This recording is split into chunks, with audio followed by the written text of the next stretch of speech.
तंबाकू की उत्पत्ति कैसे हुई?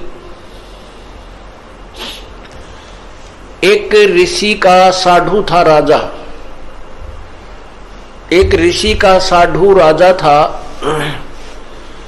और एक दिन राजा ने अपने साधु ऋषि को आमंत्रित किया अपने घर पर जलपान के लिए। तो राजा ऋषि ने बहुत मना किया अपनी पत्नी को कि राजाओं का और ऋषियों का कोई मेल नहीं होता, राजा बड़े अभिमानी होते हैं, ये कोई हमारे सिर में दर्द करेंगे। लेकिन वो ऋषि पत्नी नहीं मानी, कहने लगे मेरी बहन कब कब मुझे बुलावे, आप तन्यों नाक चढ़ाया करो, कोई भी काम हो जा। अर्थात ऋषि जी को विवश कर दिया राजा के घर जाने के लिए।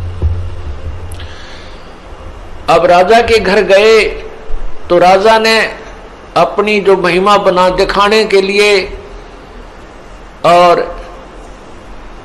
ऋषि पत्नी को प्रभावित करने के लिए बहुत अच्छे आहार, मेज पोस मेज का ऊपर काजू किस्मत सेब संतरे नाना प्रकार की सब्जी बनवा कर, जलेबी कचौड़ी पकौड़ी दही खीर हलवा सारे व्यंजन लगवा दिए मेज पे। अब आहार किया ऋषि जी ने भी, ऋषि पत्नी ने भी, सब ने मिलकर आहार किया। अब चलते समय ऋषि जी ने कहना पड़ा जी आप भी हमारे यहाँ आइएगा, एक औपचारिकता होती है। तो राजा ने कहा अवश्य आएंगे, कभी समय मिला तो अवश्य आएंगे।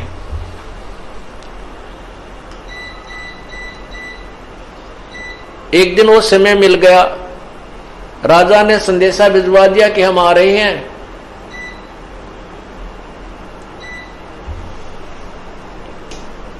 अब ऋषि पत्नी चिंतित हुई कि वो तो सचमुच आ रहे हैं और साथ में ये संदेशा भेज दिया कि मेरे साथ हजारों की संख्या में अंगरक्षक होंगे, मेरे सैनिक होंगे। अब राजा चाहता था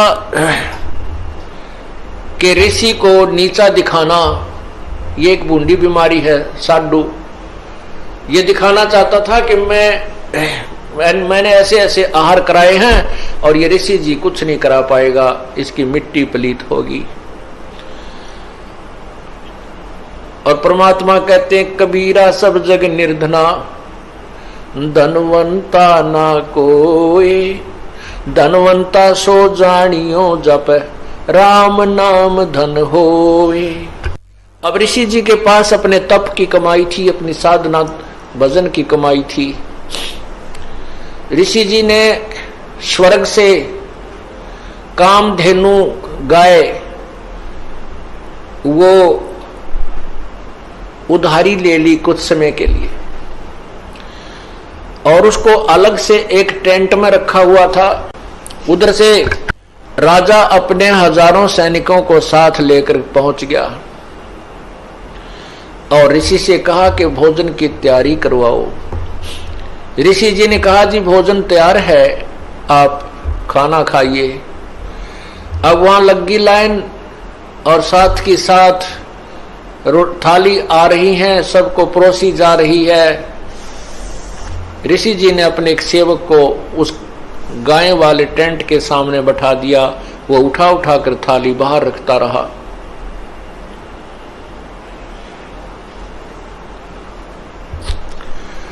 अब जब सब सैनिकों ने खाना खा लिया और ऐसा स्वादिष्ट भोजन उन्होंने कभी नहीं खाया था, तब राजा ने पूछा कि हे ऋषि जी, आपके पास ना कहीं कोई भोजन बनाने की व्यवस्था नजर आ रही है, ना किधर को चूल्हा डाल रखा तुमने, ना कोई हलवाई बुला रखा, ये ऐसा भोजन स्वादिष्ट भोजन कहां से आ रहा है? तब राजा ने बताया कि मेरे पास एक कामधेनु गाय है और उसमें यह शक्ति होती है कि वो चाहे पूरी पृथ्वी जीम जा भोजन खा ले, पूरी पृथ्वी के प्राणी, तो भी उसका अंत नहीं आता है।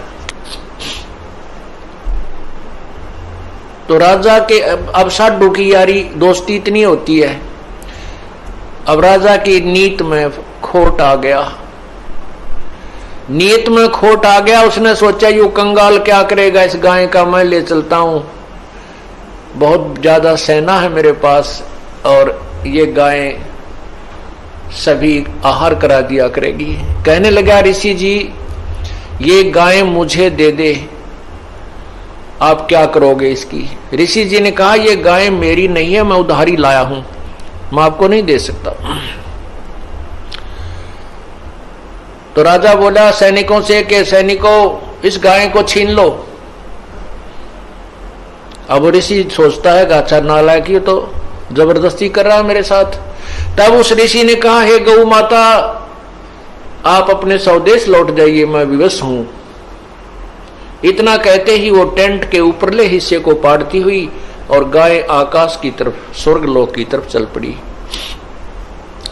राजा ने गाय को कंडम करके नीचे डालने के लिए तीर मारा, पैर में तीर लगा और कहते हैं वो गाय का खून, रक्त और उस टेंट में जो भी कोई वस्तु मांगते थे, इतनी थाली हलवे की, इतनी थाली खीर की, इतनी थाली दाल की, इतनी सब्जी की, तोरी की सब्जी, घिया की सब्जी, सब प्रकार की, काजू किस्म, सेब, संतरे, दही, बड़े, यानी जो भी वहां उस आवश्यकता थी उस भंडारे में सभी उपलब्ध उस कामधेनु ने करवा दी। ऋषि जी के पैसे यानी पुण्य की कमाई स्वर्ग में जमा हो गई, उसके प्रतिफल में उसको वहां सब वस्तु प्राप्त हो गई। जमीन पर गिरा और गाय चली गई, तो जहां जहां वो खून गाय का गिरा वहीं पर कहते हैं तम्बाकू की उत्पत्ति हुई।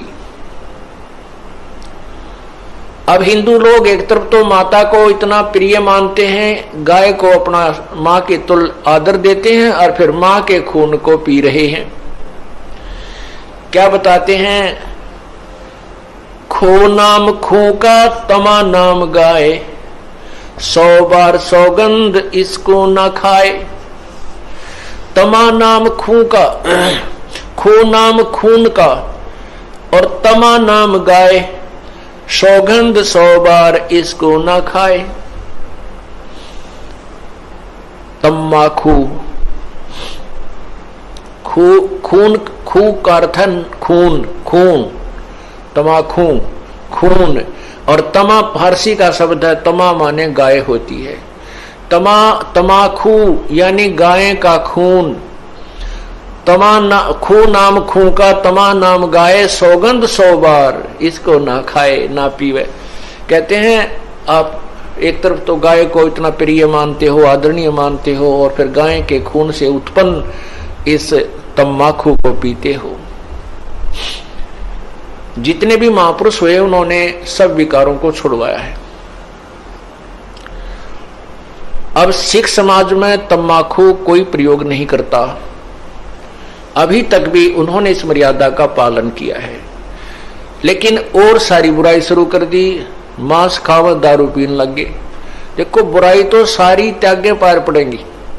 ऐसे ही मुसलमान धर्म के अंदर शराब नहीं छूटे अभी भी, और बाकी मांस खावा, रोका पीवे। हिंदू समाज में बीड़ी, शराब, तम्बाकू और मांस कभी प्रयोग नहीं करते थे। अब हिंदू समाज में कोई मर्यादाएं नहीं रही, सारे काम बिगड़ गए। तो पुण्यात्माओं ये नए सिरे से समाज सेट किया जाएगा और इसी तरह ये समाज सुधार और आत्म कल्याण प्रारंभ होता है। उन महापुरुषों ने भी कठिन प्रयत्न किए थे, परिश्रम किया था समाज को बुराई से दूर करने के लिए। आज भी वही चल रहा है और बहुत निर्मल समाज बन रहा है। छोटे छोटे बच्चे भी ये पूछते हैं, एक बार मेरा हाथ लग गया, मेरे पापा की गोद में बंडल था, महाराज जी मेरा नाम तो नहीं टूट गया। रो रहा था वो बच्चा। मैं कहा बेटा ऐसे नहीं टूटता, वो तो वैसे लग गया हाथ, गंद का समझ लो, गोबर में हाथ लग जा, धो ले अपने ने। हाँ उसको उठा के देना, ला के देना, पीने उक्का भरना, उसमें नाम टूट जाएगा, वो खंड हो जाएगा। तो पुण्यात्माओं जो छोटी सी उम्र में इन बच्चों को ऐसा भाव बन गया कि ये इतनी बुराई है कि इसको हाथ लागने से भी हमारा धार्मिक कर्म बिगड़ जाएगा, तो आने वाली इनकी संतान तो कति देवता पैदा होंगी।